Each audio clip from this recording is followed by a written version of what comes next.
Good evening, guys. Glad to have you here. If this is your first time here, thanks for stopping by. I'm Mario Gear, and before I get into the show, could you do me a favor and consider giving me a follow on whatever platform that you're following me on right now? Whether you're listening to me on Apple or Spotify, Google, YouTube, Twitter, whatever.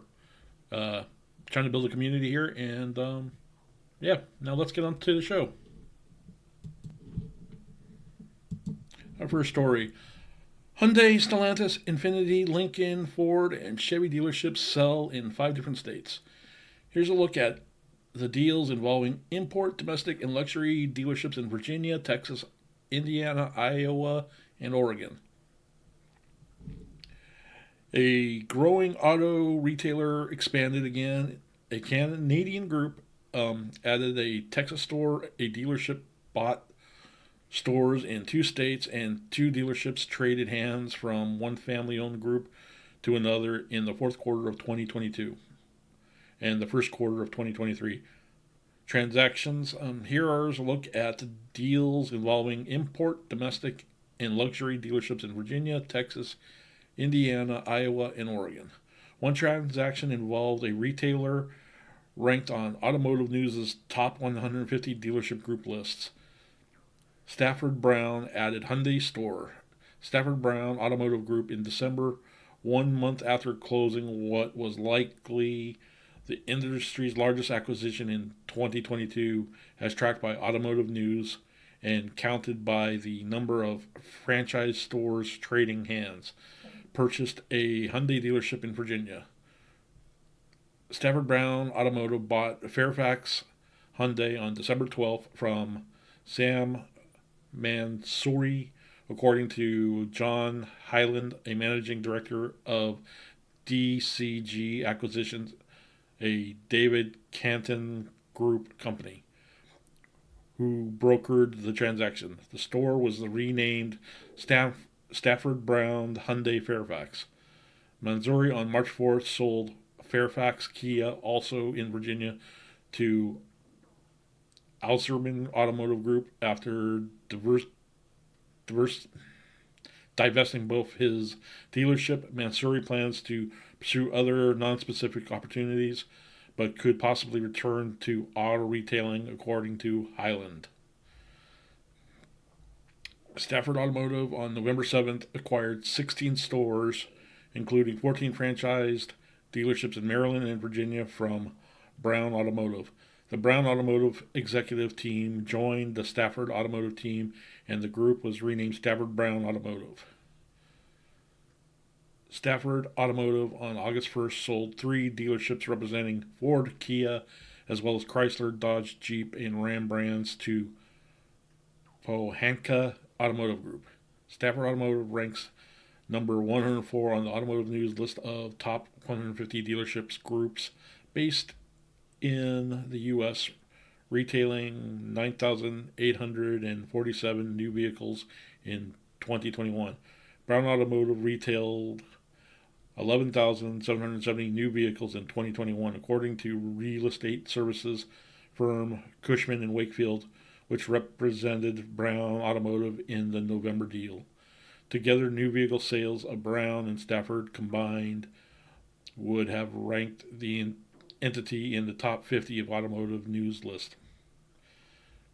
Movers and shakers. And obviously there's more to the article. Links to this article will be in the video description. Let's move on to our next story. Tesla Semi and Cybertruck prototypes spotted with lidar sensors. Ooh, this should be interesting. A Tesla Semi prototype and Cybertruck prototype were spotted with massive new lidar sensors in the front, likely to ground truth data for the autopilot self-driving sensors suite on those new vehicles. LiDAR, which stands for light detection and ranging, and it is a method for determining ranges by targeting an object with a laser and measuring the time for the reflected light to return to the receiver. Tesla has taken a different approach and is instead betting on pure computer vision using cameras. CEO Elon Musk has often said that lidar technology has been overblown and has described it as a distraction to achieving full self-driving capabilities. But Tesla will still use lidar for its autopilot and self-driving efforts, but it's not in its sensor suite on its actual vehicles. Instead, Tesla uses lidar sensors on prototypes for the processing of ground truthing its own sensors. When rumors of Tesla using lidar came up after these prototypes were spotted, the company commented. The claim that Tesla may be planning to use lidar as part of its self-driving hardware suite is fundamentally untrue. We regularly test our own technologies against other sensors to calibrate our camera, sonar, and radar systems. Fair enough. What's interesting about these prototypes is that they are often spotted when Tesla is testing new sensors or new vehicles. Now, a Tesla semi-electric truck was spotted driving around Palo Alto with a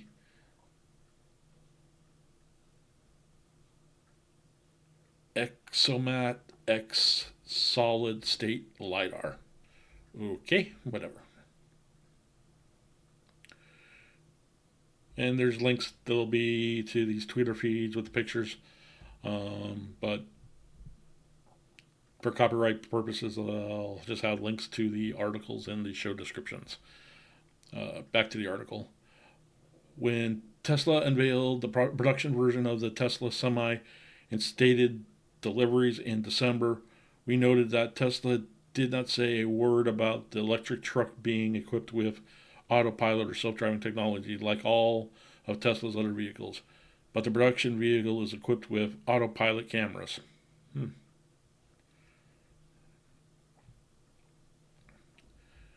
Now, this prototype indicates that Tesla is testing the cameras and the whole sensor suite for the Tesla Semi. And here it says this prototype also features a lot of additional sensors, all likely for ground truthing the actual sensors suite of the Cybertruck. It makes sense that Tesla would be testing the sensors now, since the automaker currently has a fleet of beta Cybertrucks prototypes ahead of the start of production this summer. Yeah, it'll be interesting. From I think during an investor meeting, Musk mentioned that the actual production delay would probably be delayed another year, but they would probably start production, obviously this year. But who knows how many a handful of Cybertrucks will actually make it out as a 2023 model. So, who knows? Let's move on to our next story.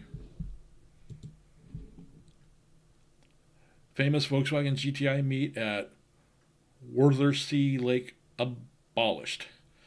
The meeting for GTI enthusiasts, first held in 1982, has been axed due to the area's push for sustainability. I gotta love it.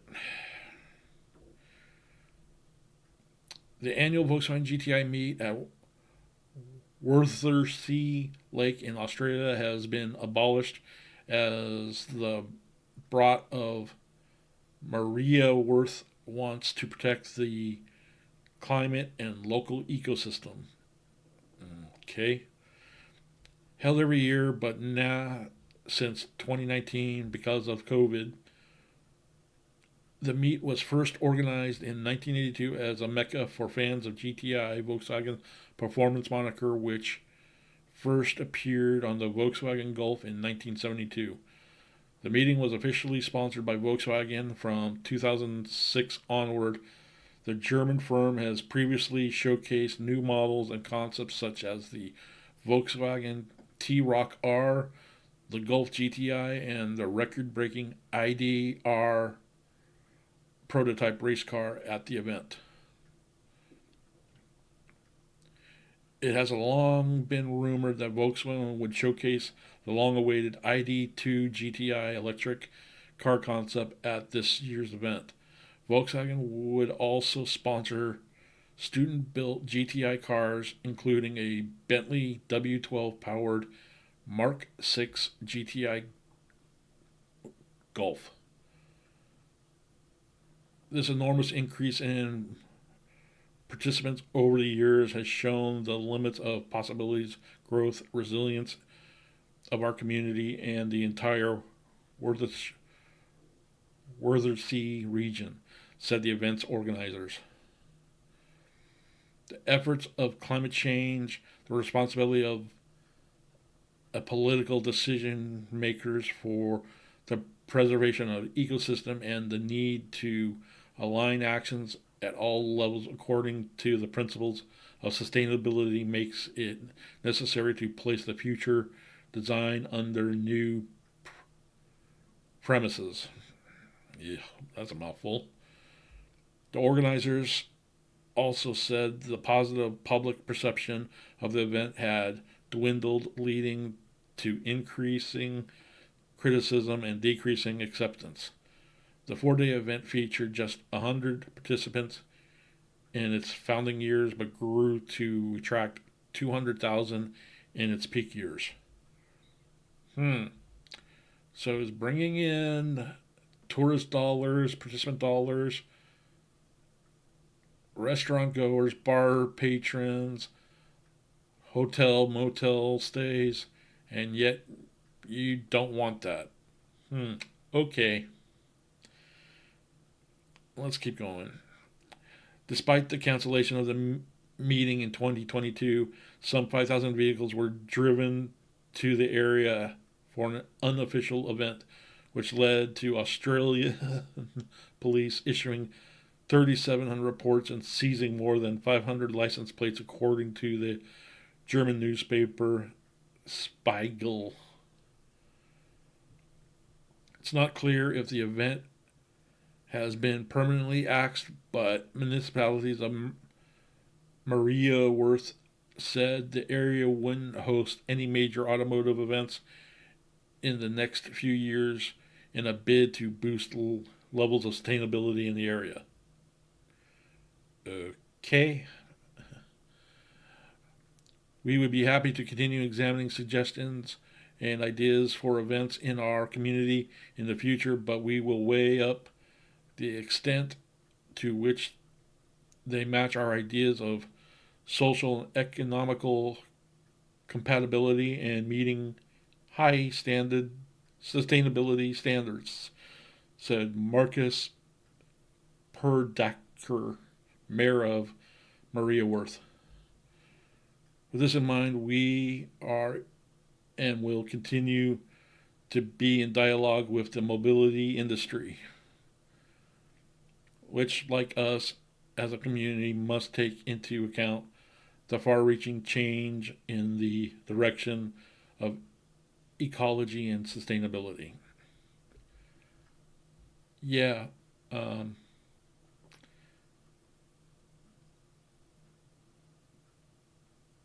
Comment down below what you think. How an event that brings economic growth to your community every year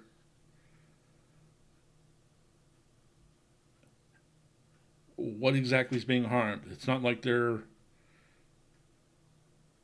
from what I gather, it's driving around, tearing up beaches or backcountry roads or nothing. They're driving into town, parking their cars, and displaying their cars. Whatever. Let's move on to the last story here before we break into other issues. Honda's building an 800 horsepower CR-V hybrid race car. This electrification project is all about racetrack performance. Okay. Well, let's take a look at some of the pictures here too.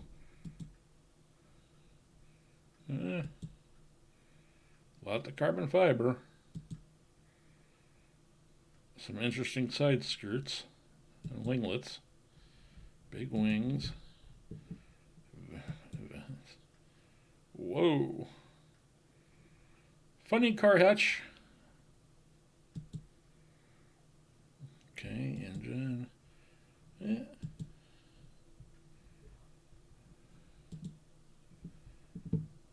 Cool. Honda engineers from Honda Performance Development are working on a rather maniacal project. The pictures you're looking at above are an 800 horsepower Honda CRV hybrid race car. Yes, we're talking about 800 horses being shoved into Honda CRV. From the few teaser photos Honda had for us, it looks like there are very little left of this race car that actually from a production CRV hybrid. The rear tail lights, front headlights, the front grille all look pulled from the road car, but everything else looks bespoke. Wide Arrow is the name of the game, as this CRV looks like it would be seriously stuck to the ground with the giant wing and body kit. We can say precisely what's under the hood, but since the CRV hybrid, an educated guess would suggest a boosted engine paired with multiple electric motors to combine for 800 horsepower. Honda is bragging about. The SUV is being developed at the Auto Development Center by Honda Performance Development engineers. Design is being handled by the North American Design Division, and the final product is set to be revealed on February 28th. So there we go. We have that one. Yeah, what do you guys think of the mid-roll hoopla? So, break for a brief moment for a message from me about helping support the channel. Hey, I want to take a moment to introduce you and let you guys know about our Amazon storefront that I have. By having the storefront, it's one additional way for me to earn commissions on products I recommend and introduce to you, my viewers. That goes towards help supporting the channel with various operating costs, be it my paying for my ISP to equipment and gear and products to purchase for future reviews. Yeah, so I'll have a link in the video description where you can check out the storefront. And if there's something that in particular that you want, um, and you want to support the channel that you're going to be ordering from Amazon anyway, reach out to me via DMs on Instagram or via email to contact me with a particular product that you're interested in ordering from Amazon, and I can generate an affiliate link for you to where it doesn't cost you anything. You can use that affiliate link, and you make the purchase, and in one small way, doesn't cost you anything outside of what you already spend money on to help purchase and support us here at gearvlogz through the Amazon affiliate program. So, yeah, thanks for taking this moment, and back to the show.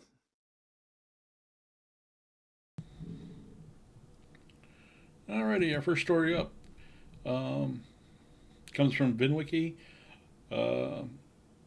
John Temerian of Curated Cars in Miami talks about in his early life how he got arrested. A very interesting story, but he basically, the moral of the story is it's great being young, taking chances and everything, but basically what he's saying in this video, uh, consider what choices you make and how they could basically affect you moving forward, if that makes any sense. Yeah, links to this video will be in the show description, so worth checking out. On to the next video. Here we got Tyler Hoovey of Hoovey's Garage talking about, apparently, I guess his Mercedes-Benz Maybach is warranted for 25 years on the SBS braking system that is known to fail quite often, and apparently his Maybach is having issues, and apparently it's still covered under warranty. So hey, and he's got, I guess, 2 different vehicles that have the same system, so he's dealing with it right now. So yeah, definitely worth checking out. It's a interesting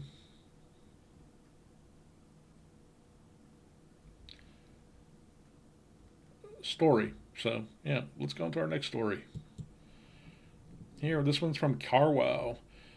He basically breaks down the engine specs for these 4 cars: the Audi A4, Mercedes C-Class, BMW 3 Series, and the Infiniti or Genesis G70, I believe. And yeah, it's like,